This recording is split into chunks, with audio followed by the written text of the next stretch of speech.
ce dossier. Évitez quand même, Monsieur Gobert, ces accusations qui sont totalement déplacées. Vous êtes un peu un donneur de leçons, c'est assez insupportable. Je vais bien entendu répondre à Monsieur Chauvet et à vous, Monsieur Gobert, répondre à vos interrogations et vous apporter des éclaircissements sur ce dossier. Je vais essayer d'être le plus transparent possible et le plus clair et le plus précis possible. Et c'est pour ça qu'il me paraît nécessaire de faire un préalable, un bref rappel de la genèse un peu de ce dossier. En fait, tout est parti d'ailleurs lors de la campagne des élections municipales où j'ai eu l'occasion de rencontrer beaucoup de Gujanais. Puis il y avait un message assez récurrent qui revenait très souvent.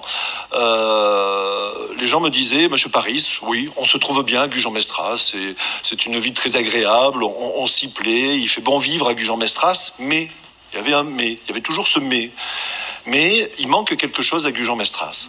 Lorsqu'on veut aller boire un verre, lorsqu'on veut aller boire un verre, manger une glace, manger une gaufre, manger une crêpe, on est obligé d'aller à Arcachon, on est obligé d'aller au Moulot.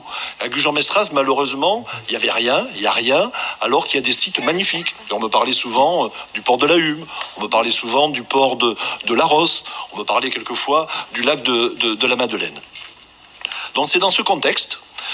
Et à partir de ce constat, donc c'est vraiment un message qui revenait en boucle, hein. C'est dans ce contexte et à partir de ce constat que suite au départ à la retraite des anciens gérants de la buvette de la Hume, il y a un appel d'offres bien entendu qui a été lancé.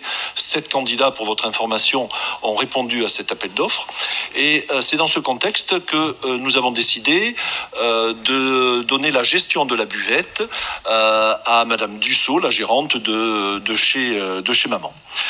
Notre idée, pour être le plus clair possible, c'était à la fois de répondre aux attentes des Gujanais, attentes que j'avais entendues lors de cette campagne, tout en maintenant ce qui fait, le charme de la plage de la Hume, hein, c'est sa tranquillité, effectivement, sa quiétude, son calme, son caractère aussi familial. Une convention a donc été signée avec Madame Dussault. Tout le monde a pris connaissance de cette convention. Elle prévoit tout, cette convention, mais il y a 2 articles effectivement qui sont très importants, c'est l'article 1 et l'article 4, je ne vais pas les reciter, vous les avez lus, mais en tout cas ce sont des articles qui posent bien les choses. Voilà, on sait à partir de cette convention ce que l'on veut et ce que l'on ne veut pas. D'accord ? Et encore une fois, l'idée de notre équipe, c'était à la fois de maintenir cette quiétude sur le site de la plage de la Hume, tout en apportant une animation voulue par les Gujanais, et au-delà même d'ailleurs des Gujanais, par les usagers de la plage de la Hume. On rappelle d'ailleurs dans cette convention que la ville de Gujan-Mestras est une ville touristique, et on a appris d'ailleurs aujourd'hui que notre classement a été totalement renouvelé de ville touristique, et qui nous appartenait d'apporter une animation pour satisfaire ces attentes et ce besoin. Donc la convention a été signée entre la ville et Madame Dussault. Cette dernière a entrepris d'ailleurs très rapidement des travaux et des aménagements que tout le monde a salué parce que ça a été fait d'une certaine qualité avec il y avait plus de convivialité, c'était beaucoup plus cosy. Moi j'ai eu de très très bons retours sur les aménagements et les travaux qui ont été réalisés. Ça a même donné, je pense, une seconde vie à ce bâtiment et à ce lieu. Le souci, parce qu'il y a eu des soucis, je vais être vraiment encore une fois très très transparent. La buvette chez Maman a ouvert l'été dernier, juste après le confinement, c'était tout début juin. Et c'est vrai que dès le jour de l'ouverture, dès le premier jour, nous avons constaté malheureusement des écarts, des excès en termes de bruit, en termes d'horaire de fermeture. J'ai moi-même le soir même, c'était le 2 juin de mémoire, c'était un mardi, donc c'était vraiment le premier jour après la période de confinement. J'ai moi-même constaté ces excès parce que je suis allé sur place voir ce qui se passait sur la plage de la Hume. J'ai convoqué dès le lendemain Madame Dussault pour lui faire part de mon mécontentement. pour lui indiquer qu'elle n'avait pas respecté la convention qu'elle venait de signer. Elle a reconnu les faits, hein. Elle s'est même excusée, et je pense qu'elle a été un peu débordée par la situation. Et pour avoir discuté d'ailleurs avec d'autres gérants d'établissements de ce type, ou de bar à vin ou de bar à bière, c'est vrai que cette première soirée après confinement a été une soirée très compliquée à gérer pour les gérants d'établissements, parce que voilà, il y avait une sorte de voilà, les gens se sont un peu lâchés, hein, voilà, et ça a été compliqué à gérer. Pour autant, la responsabilité de Madame Dussault était totalement engagée, et il ne faut pas chercher derrière ça des excuses. Donc elle s'est fait un peu taper sur les doigts. Le reste de l'été, c'est relativement bien passé. Au niveau des horaires d'ouverture et de fermeture, ça a été parfaitement respecté. Il y a eu des améliorations au niveau des nuisances sonores, mais j'allais dire, peut mieux faire. À côté de ça c'est le point négatif. Il y a quand même eu des points positifs. Moi aussi, j'ai quand même eu de très bons retours de gens qui disaient oui, enfin, voilà, il y a quelque chose, un endroit sympa où on peut se balader. Moi, j'ai vu des familles entières venir sur la plage de la Hume, pique-niquer, profiter des animations que proposait Madame Dussault. Donc, j'ai eu aussi de très bons retours positifs. Il n'y a pas que du négatif dans la saison 2020. Début janvier, je crois, j'ai fait un bilan. J'ai rencontré Madame Dussault, j'ai fait un bilan avec elle de cette saison. On a fait effectivement les points négatifs et points positifs, hein, c'est le but du bilan, en tenant compte aussi des remarques des riverains. Parce qu'effectivement, des riverains m'avaient interpellé sur ces nuisances sonores qui avaient pu avoir lieu sur la saison 2020. Donc, j'en ai parlé, bien entendu, à Madame Dussault. J'ai bien conscience qu'aujourd'hui, le problème qu'il y a entre l'établissement chez maman et les riverains à proximité, le point d'achoppement, c'est vraiment les nuisances sonores. C'est vraiment le point d'achoppement. C'est pour cela que ce que l'on n'avait pas fait en 2020, c'est pour cela que sur la saison 2021, nous avons décidé de mieux encadrer les dérogations qui ont été données en termes d'animation musicale. Quand je dis mieux encadrer, c'est en termes de plage d'horaire. Hein. Donc là, toutes les animations, toutes les dérogations accordées, c'est de 19h à 20h. Il ne peut pas avoir d'animation musicale avant 22h, 19h, 22h. Il ne peut pas avoir d'animation musicale la journée, c'est formellement interdit, et ne peut pas en avoir après 22h. Donc il y a un encadrement au niveau des plages horaires qui sont maintenant très précises, et surtout ce qui n'existait pas d'ailleurs dans la convention, et c'est peut-être un reproche que l'on peut me faire, c'est qu'on n'avait pas mis un seuil en termes de décibels. Voilà. Aujourd'hui, les dérogations qui ont été accordées, je reviendrai sur le nombre de ces dérogations, comprennent une plage horaire extrêmement précise et un seuil en termes de décibels à ne pas dépasser. Ce seuil-là, c'est de 80 décibels. Alors 80 décibels, vous allez me dire, ça correspond à quoi? Est-ce que c'est fort? Est-ce que c'est pas fort? 80 décibels, c'est lorsque vous avez une chaîne hi-fi, que vous mettez un casque sur les oreilles et que vous écoutez de la musique, c'est 80 décibels. Un restaurant, pour donner un autre exemple, un restaurant scolaire avec des enfants, c'est 80 décibels. La législation sur le travail prend ce seuil et considère que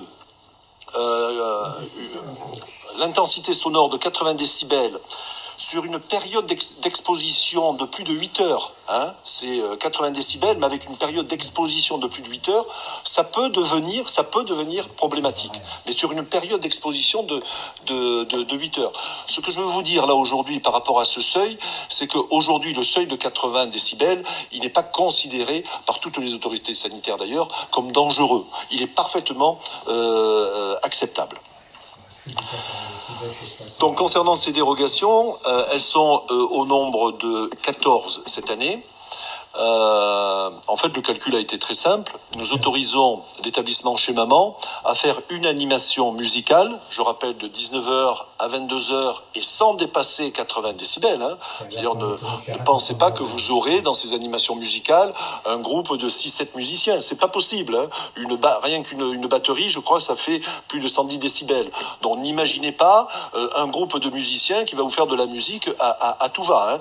Le fait de mettre ce seuil de 80 décibels va limiter énormément énormément les propositions en termes d'animation musicale, et je pense que ça c'est un seuil qui peut être totalement acceptable à la fois pour les riverains. Je suis pas un technicien, mais lorsque vous avez un niveau sonore de 80 décibels, il suffit de vous déplacer de 2 mètres par rapport à cette source pour que ça baisse de 6 décibels. Et si vous êtes à 4 mètres, ça baisse à 12 décibels. Donc les voisins qui sont autour et qui sont à plus de 50 mètres, je suis persuadé qu'avec ce seuil, qui n'existait pas encore une fois en 2020, et ça je le regrette peut-être, avec ce seuil, nous n'aurons plus de problème de nuisance sonore, comme ça a pu se passer, je le reconnais bien entendu, comme ça a pu se passer en 2020. Alors ça fait effectivement les dérogations, c'est une dérogation par semaine sur les mois de juillet et août, 2 dérogations par mois sur les mois de mai, juin et septembre. Ce qui fait 14 dérogations au total sur toute la saison. Je vous rappelle quand même que c'est une dérogation de 14 jours sur une saison qui fait à peu près 200 jours. Ce qui veut dire que plus de 90% du temps, il n'y aura aucune animation musicale sur ce site de la plage de la Hume. Alors on peut dire que le nombre est important, mais il vaut peut-être mieux un nombre un peu plus important que l'année dernière, en sachant quand même que l'année dernière c'était pas une année complète, puisque la saison a commencé en juin du fait du confinement, tandis que là nous sommes sur une saison complète. Il vaut peut-être mieux un peu plus d'animation en limitant pour autant les horaires et l'intensité sonore. Moi ce que je voudrais dire, je vais pas être plus long, je voudrais bien entendu rassurer les riverains. Il y a eu je les ai rencontrés, on a été à l'écoute des riverains. J'ai fait une réunion moi, le 17 janvier avec certains riverains les plus proches du site chez maman. C'est un sujet que nous avons aussi abordé en conseil de quartier. J'ai répondu à plusieurs courriers qui m'avaient été adressés. Il y a un contact avec les riverains. Je crois qu'aujourd'hui ils ne peuvent pas dire qu'on n'est pas à l'écoute. Le constat, on fait tous le même constat. Oui, il y a eu des excès. Oui, il y a eu des écarts sur l'été 2020.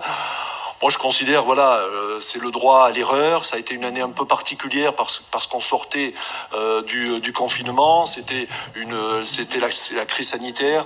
Bon, voilà, je veux peut-être un peu de souplesse. Mais en tout cas. Et c'est ce que je veux vraiment dire aux riverains, il y a une vigilance, une attention particulière qui sera donnée à ces animations et à ce site-là sur l'exercice sur l'été 2021. J'ai rencontré à nouveau Madame Dussault en mars, donc tout dernièrement. Je lui ai bien rappelé ses obligations. Aujourd'hui, je crois que le message est parfaitement compris. Et je lui ai dit que si elle avait eu le droit à l'erreur, si effectivement il fallait un peu de compréhension, voilà, et d'adaptation et faire des ajustements sur 2020, en revanche sur 2021, on ne lui laissera rien passer. Donc s'il y a un nouvel écart, s'il y a un nouvel excès, tant au niveau du bruit que du respect des horaires, la ville de Gujan-Mestras n'hésitera pas à engager une rupture de contrat pour non-respect des obligations dans cette convention. Aujourd'hui, ma volonté, c'est vraiment de trouver l'équilibre entre l'animation d'un quartier qui est magnifique, qui est cette plage de la Hume, qui est un site touristique, c'est presque l'emblème de notre commune sur le plan touristique, tout en respectant bien entendu la quiétude des riverains. Je crois qu'on peut trouver ensemble un équilibre pour que tout le monde trouve une satisfaction à être sur cette plage de la Hume. Donc moi c'est un sujet que je tiens à cœur. C'est un sujet que je suis personnellement. Je serai extrêmement vigilant. J'ai d'ailleurs demandé durant cet été 2021 à ce qu'il y ait des contrôles, à la fois des contrôles de la police municipale, des contrôles de la gendarmerie. Il y aura des contrôles au niveau de l'intensité sonore, puisque la police municipale dispose d'un sonomètre. Ils pourront régulièrement faire des tests. Madame Dussault est totalement au courant de cette situation. Et voilà. Et encore une fois, on sera extrêmement vigilant. Et le but, parce qu'on m'a fait dire des choses que je n'ai jamais dites d'ailleurs. Moi, je ne veux pas que la plage de la Hume devienne une discothèque à ciel ouvert. Je ne veux pas que la plage de la Hume devienne une guinguette. Ça n'a jamais été le cas, et c'est clairement indiqué sur